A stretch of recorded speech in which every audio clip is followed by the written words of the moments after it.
قیامت کا دن ہوگا، ہمارے سر پر گناہوں کے انبار ہوں گے، اللہ کے سامنے کھڑا ہونا پڑے گا، ایک ایک کو اللہ تعالیٰ دیکھیں گے، جیسے ایئرپورٹ کے اوپر ایک ایک کو مشین کے ذریعے سے سکین کرتے ہیں، اللہ تعالیٰ ایک ایک بندے کے دل کو سکین کریں گے۔ کتنے لوگ ہوں گے خوش نصیب جو گزر جائیں گے، جنت کا دروازہ دکھا دیا جائے گا، کچھ ایسے بھی ہوں گے جب گزرنے لہیں گے ان کو کہہ دیا جائے گا وَقِفُوهُمْ إِنَّهُمْ مَسْئُولُونَ، ان کو روک لیجئے، ہم نے ان کا ٹرائل لینا ہے۔ یہ صوفی صاحب ہے،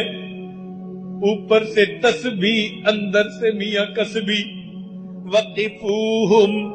إِنَّهُمْ مَسْئُولُونَ، انہیں روک لو، ہم نے ان کی تفتیش کرنی ہے۔ اگر یہ ہمارے بارے میں ہو گیا ہمارا کیا بنے گا؟ کہیں گے ان حاجی صاحب کو بھی روک لو، اس طالب علم کو بھی روکو، اس عالم کو بھی روکو،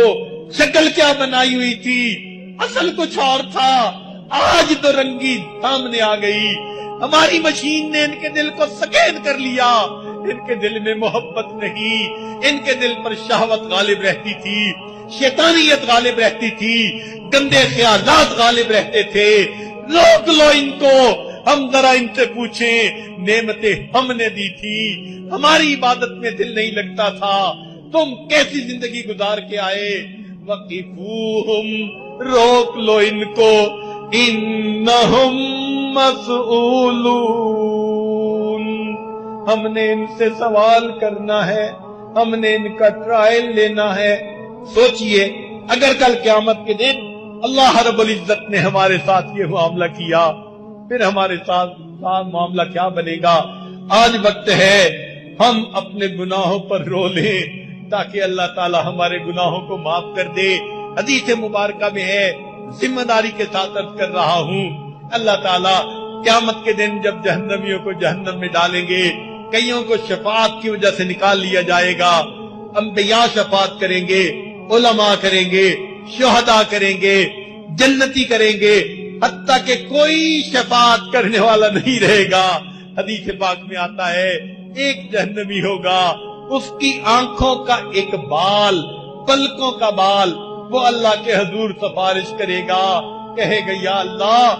میں گواہی دیتا ہوں یہ دنیا میں آپ کی محبت میں، آپ کے خوف کی وجہ سے ایک مرتبہ رویا تھا، چھوٹا سا آنسو نکلا تھا، اے اللہ پلکوں کا ایک بال تر ہو گیا تھا، میں گواہی دیتا ہوں میں تر ہوا تھا۔ اللہ تعالیٰ فرمائیں کہ جبریل علیہ السلام کو ندا دے دو، پلکوں کے ایک بال کی گواہی کی وجہ سے ہم نے اس جہنمی کو بھی جہنم سے نکال لیا۔ جب قیامت کے دن یہ معاملہ ہوگا، آج آسان کام ہے، ہم اللہ کے سامنے اپنے گناہوں پہ روئیں، اپنی خطاؤں پہ روئیں اور آئندہ سچی زندگی گزارنے کی دل میں نیت کر لیں۔ اس لیے کہنے والے نے کہا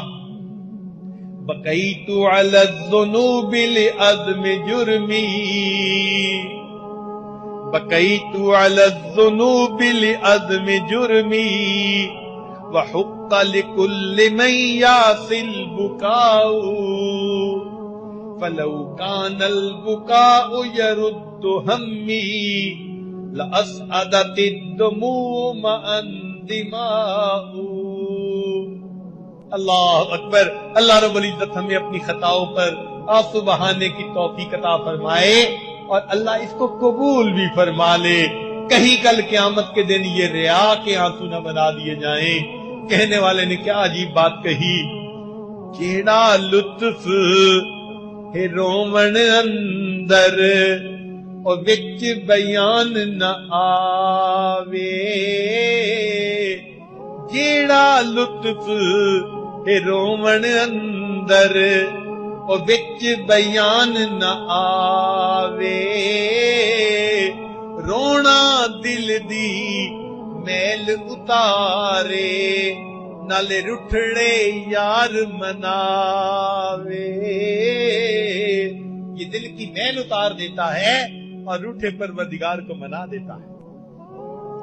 جیڑا لطف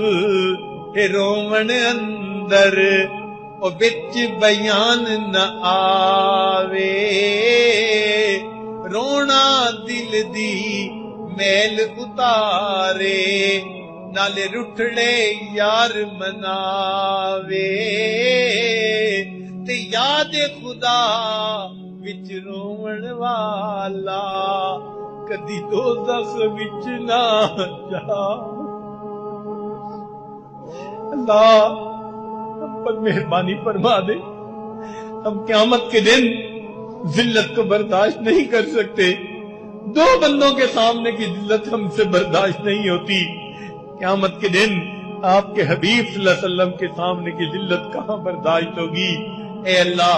ہماری ان خطاؤں کو معاف فرما دیجئے اور ہمیں بھی اپنے مقبول بندوں میں شامل فرما لیجئے اللہ ان دلوں کو نرم بنا دیجئے تاکہ ان آنکھوں سے بھی ندامت کے آنسو بہنے آسان ہو جائیں وآخر دعوانا